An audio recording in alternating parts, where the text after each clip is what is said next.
So today we're going to take a look at the liquefied natural gas global industry, or we call it LNG.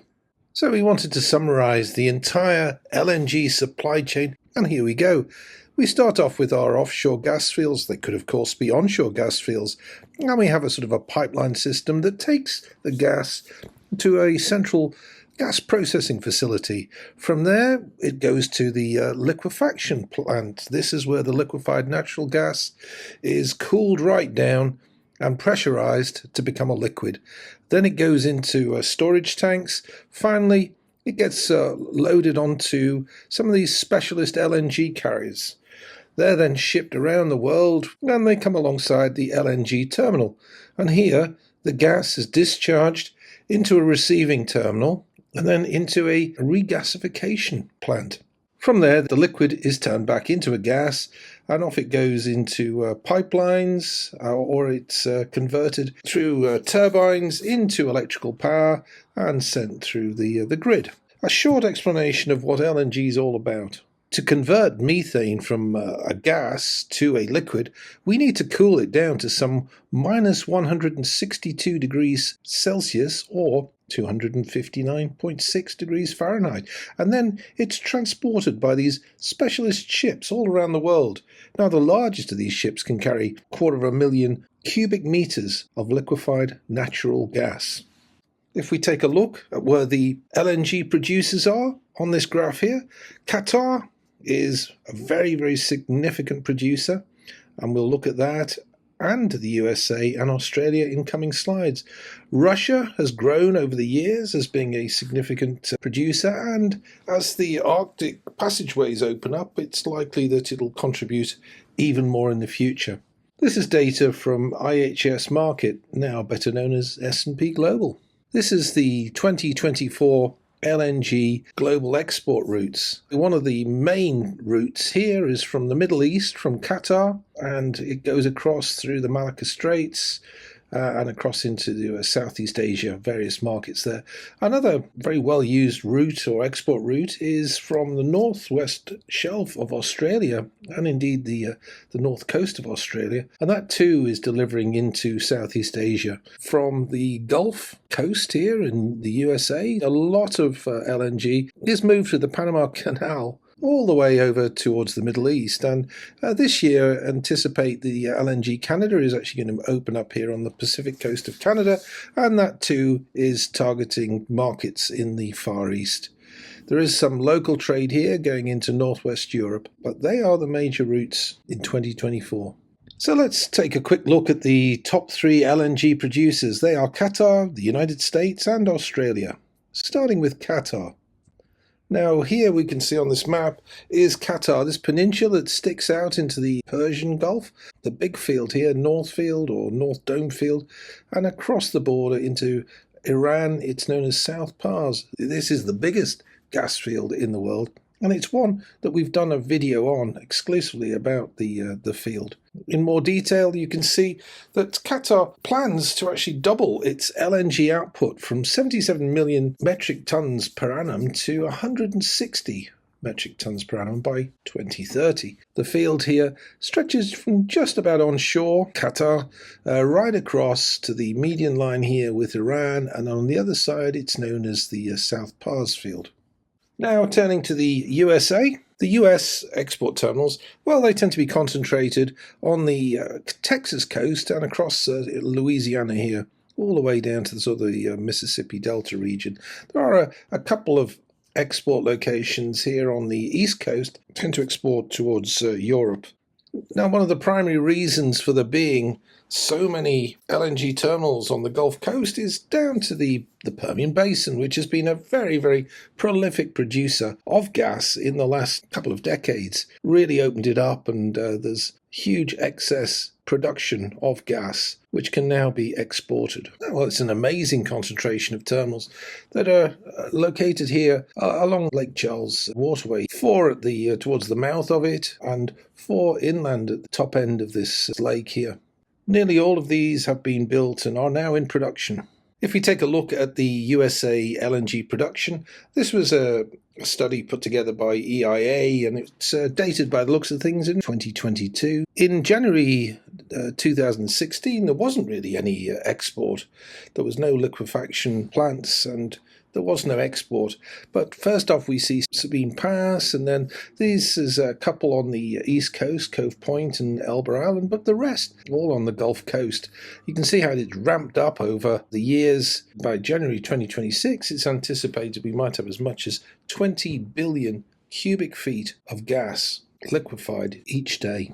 So this is a plant for the LNG export terminals that was put together a few years ago. 26 approved, 13 proposed, and 6 built. Well, the West Coast looked to open up to try and export from California, from pipelines taking it from the interior, all the way across to Southeast Asia. It's not clear how many of these are actually going to go ahead. The Gulf Coast, very, very popular, but of all these approved ones, I think quite a number now have been rejected or mothballed and are not going ahead right now. On the East Coast, you can see in the Northeast, this was a view and a plan to exploit the gas from the Marcellus shales and with a view to exporting to Europe.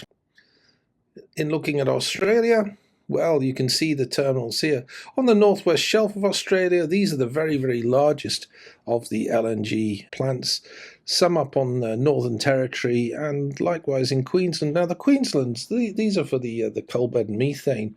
And a lot of these are actually for domestic supply down to southeast Australia, the population centres and manufacturing centres down there. So this is what the Australia picture looks like. And in a little bit more detail, you can see the size of some of these plants and some of the planned sites. If we take a look at the demand side of the equation, and there's really two major markets competing for LNG cargoes. Clearly, Asia and Europe, though the Middle East, it's projected, will grow a little bit, as will the Americas. It's really Europe and indeed Asia, the largest of the markets. Now, looking at the LNG importing countries of 2022, by far and away the largest are Japan, China and South Korea, with lots of Northwest European countries. In addition, we've got India, Taiwan and Turkey. Now, in Germany, obviously affected by the invasion of Ukraine and the cutting off of gas supplies from Russia, then we've seen Nord Stream 1 and 2. Basically, they've been sabotaged and effectively bringing no more gas. So there is floating storage and regasification units have been set up, and they're shown here on the map. In 2022, Germany's response to the loss of Russian gas was to import LNG using 3 floating storage and regasification units. Now, they're docked in ports, permanently moored, and the gas is then transferred to shore. Now, we have the TROVE LNG database, and we'll take a little look at this at the end of this video. But what you can see here, all sorts of information on the infrastructure, reserves, terminals, offtake contracts, ships, the environment, licenses, news, the global LNG market, every single asset, and we can have a look in some detail at where they are and what they consist of. Now, here's a listing of those. In blue, you can see the export terminals. In red, the import terminals. So liquefaction in blue, regasification in red. You can see all the information that we hold on just a handful of them. This is the A's and B's only. Now, an example entry that we have in Trove here is shown for the Cameron LNG terminal in Louisiana. You can see lots of information showing maps of where it is, pictures of the site and the specifications and some of the history of how the plants were put together and exactly where they are supplied from and where the cargoes go to. In this future outlook for LNG, it was a report done by Grandview Research here. They valued the global LNG market at some $122.6 billion US dollars in 2024, and said it was expected to grow around about 11.5% each year from 2025 through to 2030. If we take a look at the LNG growth drivers, well, LNG is a great, reliable source of energy where you're going to try and rapidly industrialize and urbanize. So in developing regions of the world, it really is a good source of energy. Where there are stricter regulations favoring cleaner fuels, LNG emits significantly less emissions than coal, not just carbon dioxide, but sulfur dioxide, nitrous oxides, and some of the soot and particulate matters that you get associated with burning coal. There are the innovations in LNG technologies, which enhance the efficiency and reduces the costs by using this as an energy source. And finally, the LNG infrastructure expansion. Now that in itself supports the growth of LNG in power generation. Of course, transport and regasification infrastructure is very capital intensive, and it may actually limit the expansion in some new regions. So in the Grandview research study, LNG markets, some 81.1% of the market revenue share was in the Asia Pacific region in 2024. And there's the share with power generation and transportation of fuel accounting for some 2/3 of the total market size. Another study done by the Institute of Energy Economics and Financial Analysis, their outlook for LNG in the 2024 to 2028, somewhat different. Now this is dated April 2024. It's a bit wordy, this one, but they discuss or describe lackluster demand growth and a massive wave of new export capacity, which is sending the markets into oversupply within 2 years. Now, with oversupply comes, of course, lower prices because there's competition and prices are lowered. And they see that LNG is not going to be expanding quite as quickly, and declining Russian gas supplies to Europe, driven by the Ukraine invasion, has caused a spike in LNG imports, which initially sent global prices to record highs. But despite the new LNG export capacity additions in the last 2 years, prices have retreated from the 2022 levels. That may continue for some time to come. So pause the video and read some of the input here and more of it. You can see that in China, imports will likely increase as prices fall, but domestic gas production, pipeline gas imports, and policies favouring domestic energy industries could constrain structural demand growth and leave Chinese LNG buyers with a surplus of contracted volumes. See our video on China, which we did at the back end of 2024. Now, gas has certainly become a globally traded commodity. For years, the price was sort of regional because it wasn't moved any great distance. Those days are over. Gas is being shipped worldwide now. So if you want to know about Trove, our database contains over 380 export and import terminals, and from across the globe, everything you wanted to know about the LNG market, just contact us at info@firstsom.com. Now, subscribing for £1,000 to £3,000 per annum, depending on the company size, that could get you an up-to-date database giving details on every export terminal and import terminal, and a lot of other stuff beside. So similar to all our Trove databases, you can see the liquefied natural gas Trove. Well, it has a similar feel to it.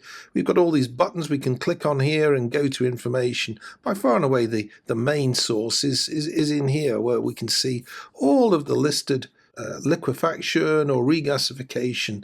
They're given away in this column here, and you can see by country, the type, the status, whether it's planned, information on capacities, on who operates it, whether it's onshore or offshore, the number of cargoes, the region, the continent, the lats and longs, all important. Take it straight across into any GIS-based program. This is the Alexandroupolis FSRU, which of course is a floating regasification unit. Here's the data that we have. Lots and lots of information, the shareholders, what the FID of the project was, the process, the news, and any updates that you have here. One from the most recent one here, by the looks of things, from Welligence. Perhaps you wanted just to search by a particular country. In this case, why not go to the USA? We can have a look at the USA, apply the filter, and all of a sudden here we're looking at just those in the USA. Let's look at Cameroon. We looked at Cameroon earlier, and here you can see, here's all the information that's available for Cameroon. Likewise, we could go back and we could just look in, just at liquefactions. We could look at storage. We could look at regas terminals, so on and so forth. Lots and lots of information in there. And on the dashboard here, we can have a look at sort of just, say, some of the countries. So we could have a look at, say, all the countries that begin with A or B. I'm not sure why you'd want to do that, but you can see by far and away within this category or this subset, Australia has the most terminals. If we just say look at Brazil here, and there's a list of the 7 Brazil. We've got Petrobras has 3, and here are the names of those plants you can see highlighted in the dark blue underneath here. So if LNG is something that you're interested in finding out more information, having it all at your fingertips to quickly access and find information on any terminal in the world, then get in touch with us. Trove is the solution for you. Thank you for watching. I hope you found that interesting. Please hit the like, subscribe, and ring the bell. Hope to see you back on our channel before too long. Bye for now.